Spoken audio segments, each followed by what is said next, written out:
hide, and here I sit like a rock, when I ought to run like a greyhound. Faith, indeed, I have made a fine hand of it. But courage, man, there is still another, and 3 is the lucky number. Either this knife shall give me the fay, or it shall take my life away. So saying, he cut the 3rd citron, and forth came the 3rd fairy, who said like the others, Give me to drink.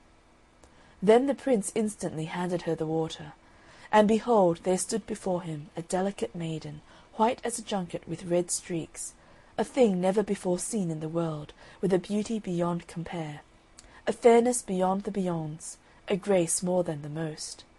On that hair Jove had showered down gold, of which love made his shafts to pierce all hearts. That face the god of love had tinged with red, that some innocent soul should be hung on the gallows of desire. At those eyes the sun had lighted 2 fireworks, to set fire to the rockets of sighs in the breast of the beholder. To the roses on those lips Venus had given their colour, to wound 1,000 enamoured hearts with their thorns. In a word, she was so beautiful from head to foot that a more exquisite creature was never seen. The prince knew not what had happened to him, and stood lost in amazement, gazing on such a beautiful offspring of a citron. And he said to himself, Are you asleep or awake, Giamatiello? Are your eyes bewitched, or are you blind?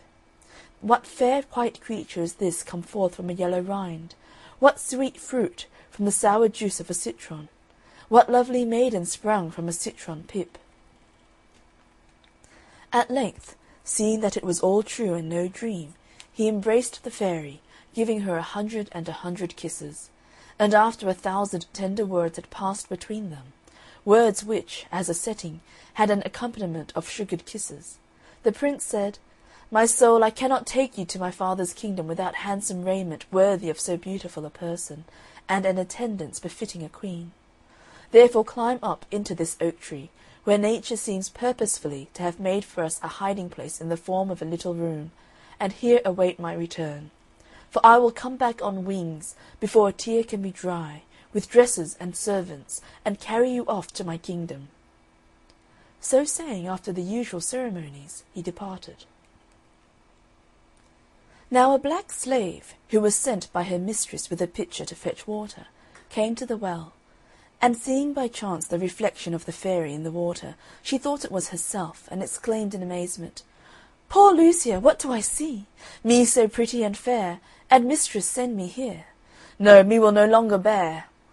So saying, she broke the pitcher and returned home.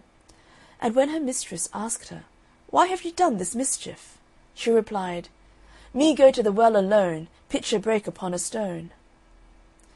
Her mistress swallowed this idle story, and the next day she gave her a pretty little cask, telling her to go and fill it with water.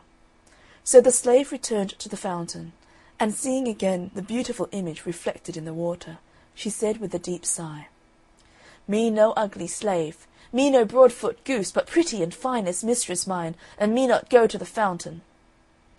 So saying, smash again, she broke the cask into 70 pieces, and returned grumbling home, and said to her mistress, As come past, tub fell down at the well, and all was broken in pieces.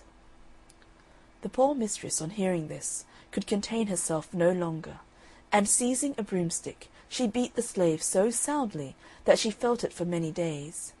Then giving her a leather bag, she said, Run, break your neck, you wretched slave, you grasshopper legs, you black beetle, run and fetch me this bag full of water, or else I'll hang you like a dog and give you a good thrashing. Away ran the slave, heels over head, for she had seen the flash and dreaded the thunder. And while she was filling the leather bag, she turned to look again at the beautiful image, and said, Me fool to fetch water! Better live by one's wits. Such a pretty girl indeed to serve a bad mistress. So saying, she took a large pin which she wore in her hair, and began to pick holes in the leather bag, which looked like an open place in a garden, with the rows of a watering pot making 100 little fountains. When the fairy saw this, she laughed outright, and the slave, hearing her, turned and espied her hiding-place up in the tree. Whereat she said to herself, "Oho! You make me be beaten! But never mind." Then she said to her, "What you doing up there, pretty lass?"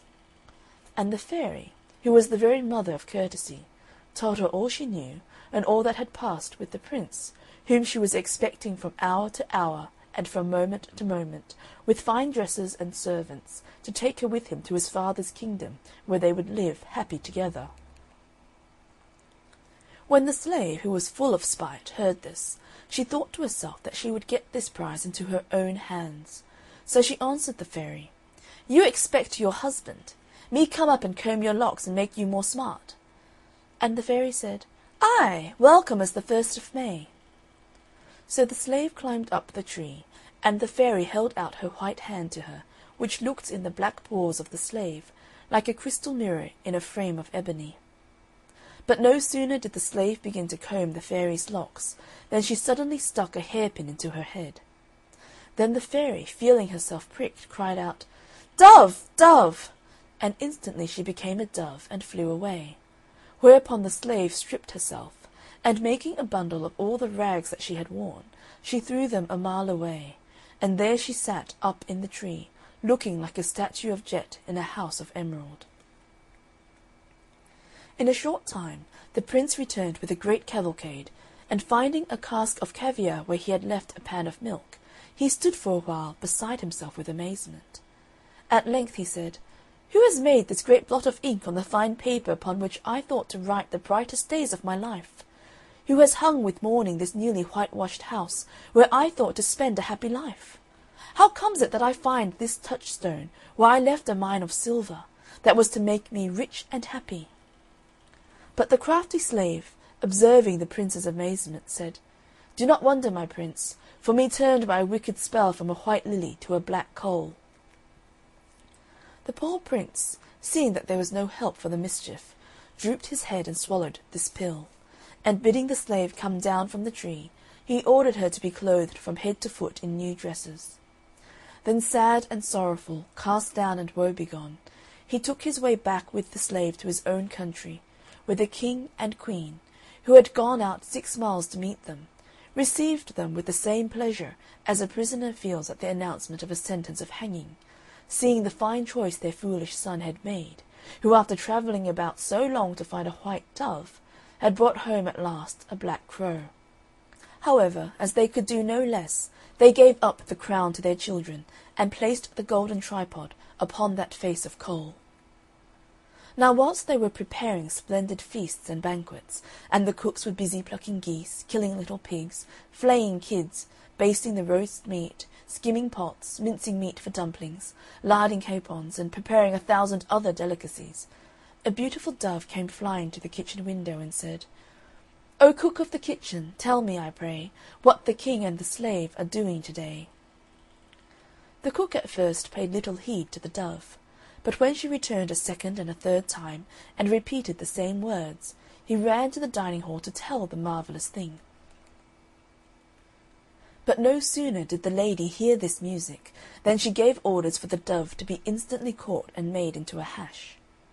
So the cook went, and he managed to catch the dove, and did all that the slave had commanded, and having scalded the bird in order to pluck it, he threw the water with the feathers out from a balcony on to a garden bed, on which, before 3 days had passed, there sprang up a beautiful citron tree, which quickly grew to its full size.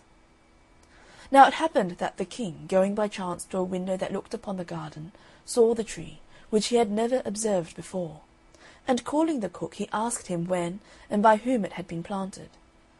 No sooner had he heard all the particulars from Master Potladle than he began to suspect how matters stood. So he gave orders under pain of death that the tree should not be touched, but that it should be tended with the greatest care. At the end of a few days 3 most beautiful citrons appeared, similar to those which the ogress had given to Amatiello, and when they were grown larger he plucked them, and shutting himself up in a chamber, with a large basin of water and the knife, which he always carried at his side, he began to cut the citrons. Then it all fell out with the first and second fairy, just as it had done before. But when at last he cut the 3rd citron, and gave the fairy who came forth from it to drink, behold, there stood before him the self-same maiden whom he had left up in the tree, and who told him all the mischief that the slave had done. Who now can tell the least part of the delight the King felt at this good turn of fortune?